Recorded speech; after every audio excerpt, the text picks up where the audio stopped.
La ética de la autenticidad, por Charles Taylor. 8.4. Horizontes ineludibles.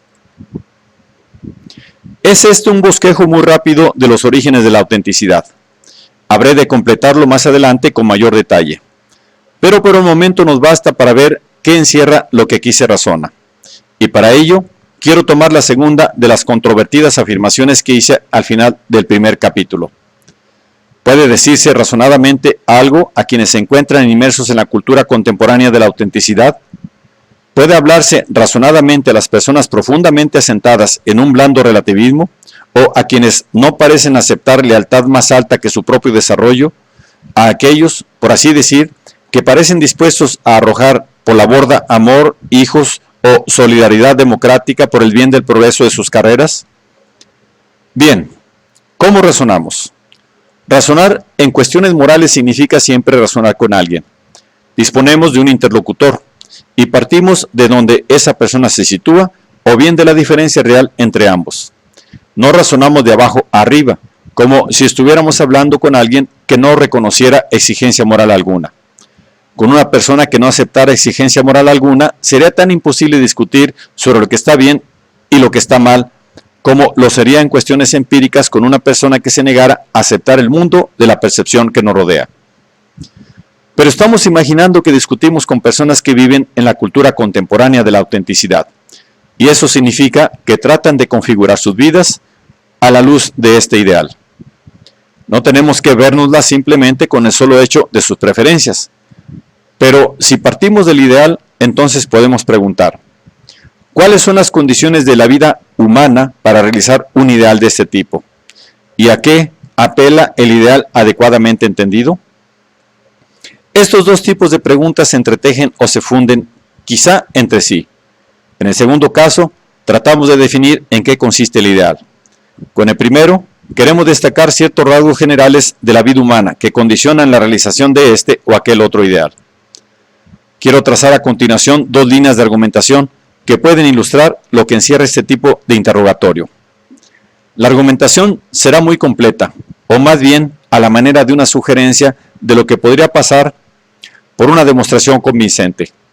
El objetivo estribaría en otorgar plausibilidad a mi segunda pretensión, la de que podemos argumentar razonadamente sobre estas cuestiones y mostrar con ello que existe en efecto un lado práctico en tratar de comprender mejor en qué consiste la autenticidad. El rasgo general de la vida humana que deseo evocar es el de su carácter fundamentalmente dialógico. Nos convertimos en agentes humanos plenos, capaces de comprendernos a nosotros mismos, y por ello de definir una identidad por medio de nuestra adquisición de ricos lenguajes de expresión humana. Para los fines de esta discusión, quiero tomar el lenguaje en su más amplio sentido, que abarca no solo a las palabras, sino también a otros modos de expresión por los que nos definimos a nosotros mismos, incluyendo los lenguajes del arte, el gesto, del amor y similares. Pero a ello nos vemos inducidos en el intercambio con los otros. Nadie adquiere por sí mismo los lenguajes necesarios para la autodefinición. Se nos introduce en ellos por medio de los intercambios con los otros que tienen importancia para nosotros, aquellos a los que George Herbert Mead llamaba los otros significativos. La génesis de la mente humana es, en este sentido, no monológica, y no constituye algo que cada cual logre por sí mismo, sino que es dialógica. Además, no se trata solo de algo que acontece en la génesis y que puede ignorarse posteriormente. No se trata simplemente de que aprendamos los lenguajes con el diálogo y podamos después usarlos para nuestros propios fines por nosotros mismos. Con ello se describe en cierta medida nuestra situación en nuestra cultura. Se espera que desarrollamos en una medida considerable nuestras propias opiniones, nuestros puntos de vista y actitudes hacia las cosas mediante la reflexión solitaria. Pero no es así como funcionan las cosas en el caso de las cuestiones importantes como la definición de nuestra identidad. Esta queda definida siempre en diálogo y a veces en lucha con las identidades que nuestros otros significativos quieren reconocer en nosotros. Y aunque cuando damos la espalda a algunos de estos últimos, nuestros padres, por ejemplo, y desaparecen de nuestras vidas, la conversación con ellos continúa dentro de nosotros todo lo que dura nuestras vidas. De manera que la aportación de los otros significativos, aun cuando tienen lugar al comienzo de nuestras vidas, continúa a lo largo de estas. Algunas personas podrían seguirme hasta este punto y querer, sin embargo, ceñirse a alguna forma del ideal monológico. Es verdad que no podemos liberarnos nunca por completo de aquellos cuyo amor y atención nos configuraron en lo más temprano de nuestras vidas, pero deberíamos esforzarnos en definirnos por nosotros mismos lo más plenamente posible, llegando a comprender lo mejor que podamos y a lograr cierto control sobre la influencia ejercida por nuestros padres y evitar caer en cualquier forma de dependencia posterior de los mismos.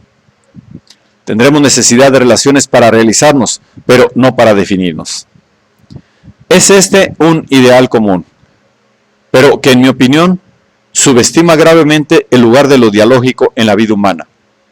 Quiere todavía confinarlo, tanto como sea posible, a la génesis.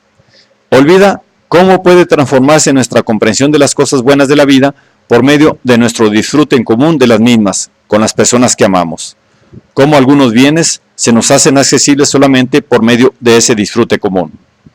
Debido a ello, nos costaría un gran esfuerzo y probablemente muchas rupturas desgarradoras impedir que formen nuestra identidad aquellos a quienes amamos. Consideremos lo que entendemos por identidad. Se trata de quién somos y de dónde venimos. Como tal, constituye el trasfondo en el que nuestros gustos y deseos y opiniones y aspiraciones cobran sentido. Si algunas de las cosas a las que doy más valor me son accesibles solo en relación a la persona que amo, entonces esa persona se convierte en algo interior a mi identidad. A algunas personas esto podría parecerles una limitación, de la que uno podría aspirar a liberarse. Esta es una forma de comprender el impulso que late en la vida del eremita, o, por tomar un caso que resulta más familiar a nuestra cultura, en la del artista solitario. Pero desde otra perspectiva, podríamos considerar esto incluso como algo que aspira a un cierto tipo de carácter dialógico. En el caso del eremita, el interlocutor es Dios. En el caso del artista solitario, la obra misma se dirige a un público futuro, acaso todavía por crear, gracias a la obra en sí.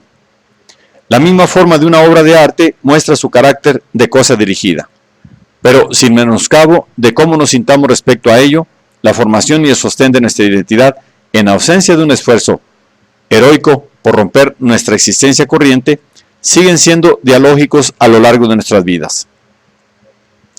Quiero indicar más adelante que este hecho central ha quedado reconocido en la creciente cultura de la autenticidad, pero lo que deseo hacer ahora es tomar este rasgo dialógico en nuestra condición, por una parte, y ciertas exigencias inherentes al ideal de autenticidad por otra, y mostrar que las formas más egocéntricas y narcisísticas de la cultura contemporánea son manifestaciones inadecuadas. Mas, en particular, quiero mostrar que las formas que optan por la autorrealización sin considerar, inciso A, las exigencias de nuestros lazos con los demás, o B, las exigencias de cualquier tipo que emanan de algo que está más allá o fuera de los deseos o aspiraciones humanas, son contraproducentes, destruyen las condiciones para realizar la autenticidad misma. Los abordaré en orden inverso, para empezar con B, argumentando a partir de las exigencias de la autenticidad misma como ideal. 1. Cuando llegamos a comprender lo que significa definirnos a nosotros mismos, determinar en qué consiste nuestra originalidad, vemos que hemos de tomar como trasfondo cierto sentido de lo que es significativo. Definirme significa encontrar lo que resulta significativo en mi diferencia con respecto a los demás. Puede que yo sea la única persona que tiene exactamente 3.732 pelos en la cabeza, o que sea exactamente de la misma altura que un árbol de la llanura siberiana. ¿Y qué?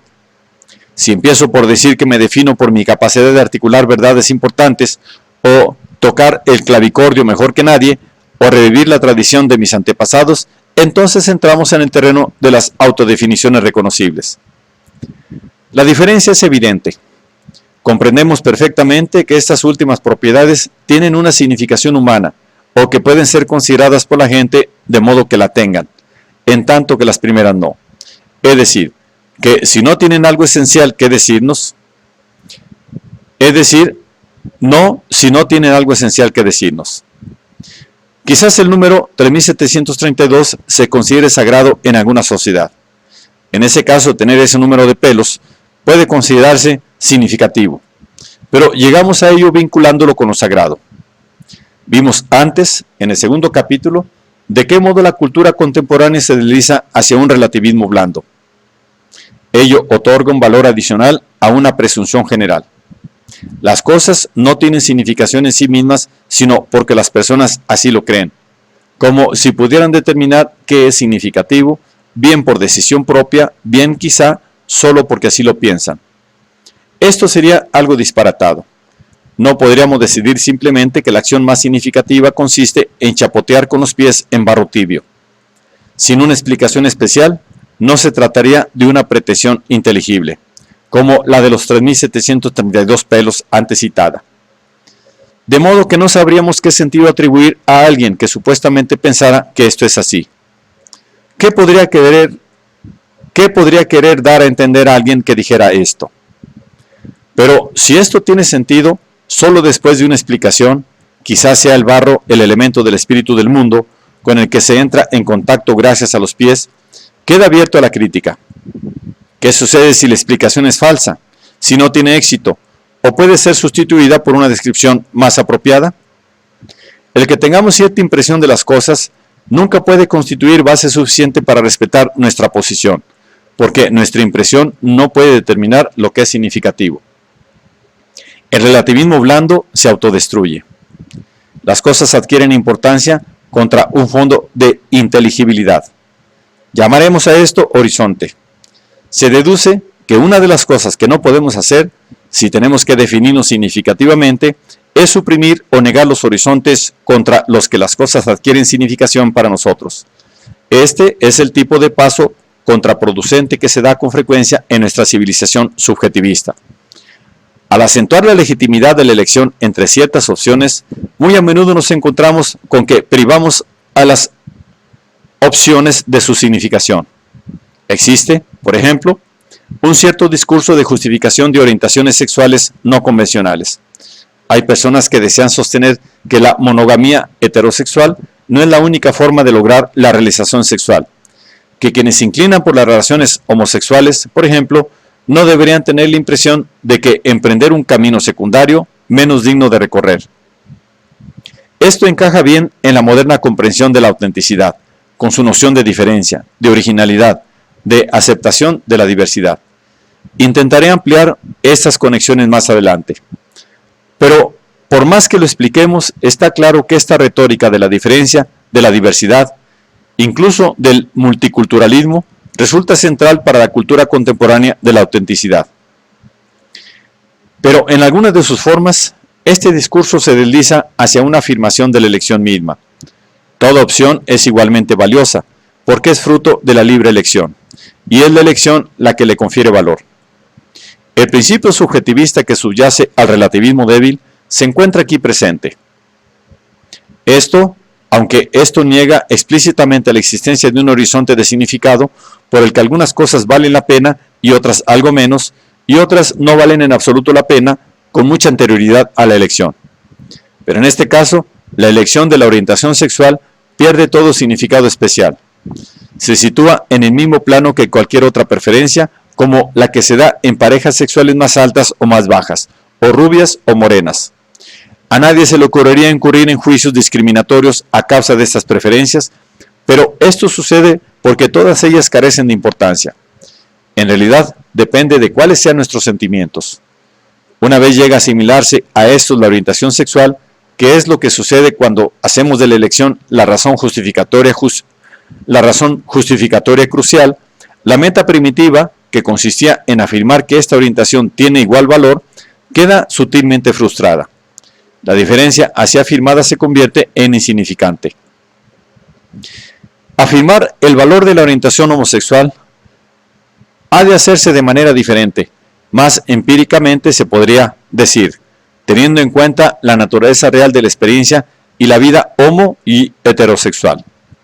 No se puede asumir simplemente a priori, sobre la base de que cualquier cosa que escojamos será correcta. En este caso, la afirmación del valor queda contaminada tras su conexión con otra idea rectora, que antes he mencionado de manera estrechamente entretejida con aquella, la de libertad autodeterminada. Es en parte responsable del acento, puesto que en la elección como consideración crucial y también del deslizamiento hacia un blando relativismo. Volveré más tarde sobre ello, al hablar de la forma en que la meta de la autenticidad llega a pervertirse. Pero por el momento, la lección general es que la autenticidad no puede defenderse con formas que hagan desplomarse los horizontes de significado, hasta el sentido de que la significación de mi vida proviene de que se elige, en cuyo caso la autenticidad se funde realmente en la libertad autodeterminada, depende de la comprensión de que, independientemente de mi voluntad, existe algo noble, valeroso y por tanto significativo en la configuración de mi propia vida. Tenemos aquí una imagen de cómo son los seres humanos, situados entre esta opción de autocreación y formas más fáciles de escabullirse, de dejarse llevar por la corriente, de someterse a las masas y además imagen que se toma por verdadera, descubierta, no decidida. Los horizontes constituyen algo dado. Pero hay más. Este grado mínimo del carácter de lo dado, que sostiene la importancia de la elección, no es suficiente como horizonte, como vimos en el caso del ejemplo de la orientación sexual. Puede ser importante que mi vida sea elegida, tal como afirma John Stuart Mill en Sobre la libertad, pero a menos que ciertas opciones tengan más significado que otras, la idea misma de autoelección cae en la trivialidad y por lo tanto en la incoherencia. La autoelección como ideal tiene sentido solo porque ciertas cuestiones son más significativas que otras. No podría pretender que me elijo a mí mismo y desplegar todo un vocabulario nietzscheano de autoformación, solo porque prefiero escoger un filete con patatas en vez de un guiso a la hora de comer. ¿Y qué cuestiones son las significativas? No es cosa que yo determine. Si fuera yo quien lo decidiera, ninguna cuestión sería significativa. Pero en este caso, el ideal mismo de la autoelección, como ideal moral, sería imposible. De modo que el ideal de la autoelección supone que hay otras cuestiones significativas más allá de la elección de uno mismo. La idea no podría persistir sola, porque requiere un horizonte de cuestiones de importancia, que ayuda a definir los aspectos en los que la autoformación es significativa. Siguiendo a Nietzsche, soy ciertamente un gran filósofo si logro rehacer la tabla de valores. Pero esto significa redefinir los valores que atañen a cuestiones importantes, no confeccionar el nuevo menú de McDonald's o la moda en ropa de sport de la próxima temporada. El agente que busca significación a la vida, tratando de definirla, dándole un sentido, ha de existir en un horizonte de cuestiones importantes. Es esto lo que resulta contraproducente en las formas de la cultura contemporánea que se concentran en la autorrealización por oposición a las exigencias de la sociedad o de la naturaleza, que se cierran a la historia y a los lazos de la solidaridad. Estas formas narcisistas y egocéntricas son desde luego superficiales y trivializadas, son angostas y chatas, como dice Bloom. Pero esto no sucede así porque pertenezcan a la cultura de la autenticidad. Ocurre, por el contrario, porque huyen de sus estipulaciones. Cerrarse a las exigencias que proceden de más allá del yo supone suprimir precisamente las condiciones de significación y por tanto cortejar a la trivialización. En la medida en que la gente busca en esto un ideal, este autoprisionarse es autoanulador, destruye las condiciones en las que puede realizarse. Dicho de otro modo, solo puedo definir mi identidad contra el trasfondo de aquellas cosas que tienen importancia. Pero poner entre paréntesis a la historia, la naturaleza, la sociedad, las exigencias de la solidaridad, todo salvo lo que encuentro en mí, significaría eliminar a todos los candidatos que pugnan por lo que tiene importancia. Solo si existo en un mundo en el que la historia o las exigencias de la naturaleza o las necesidades de mi prójimo humano o los deberes del ciudadano o la llamada de Dios o alguna otra cosa de este tenor tienen importancia que es crucial, puedo yo definir una identidad para mí mismo que no sea trivial. La autenticidad no es enemiga de las exigencias que emanan de más allá del yo, presupone esas exigencias. Pero si esto es así, hay algo que puede decirse a quienes se hallan en los modos más trivializados de la cultura de la autenticidad. La razón no carece de poder. Por supuesto que con esto no hemos llegado hasta ahora muy lejos, solo lo suficiente como para mostrar que algunas cuestiones de suyo trascendentes son indispensables. No hemos mostrado que haya de tomarse en serio a alguien en particular. La argumentación no es hasta aquí más que un bosquejo, y espero desarrollarla un poco más en los siguientes capítulos. Pero por el momento quiero pasar a otra cuestión. Si hay o no algo contraproducente en una forma de realización que niega nuestros vínculos con los demás.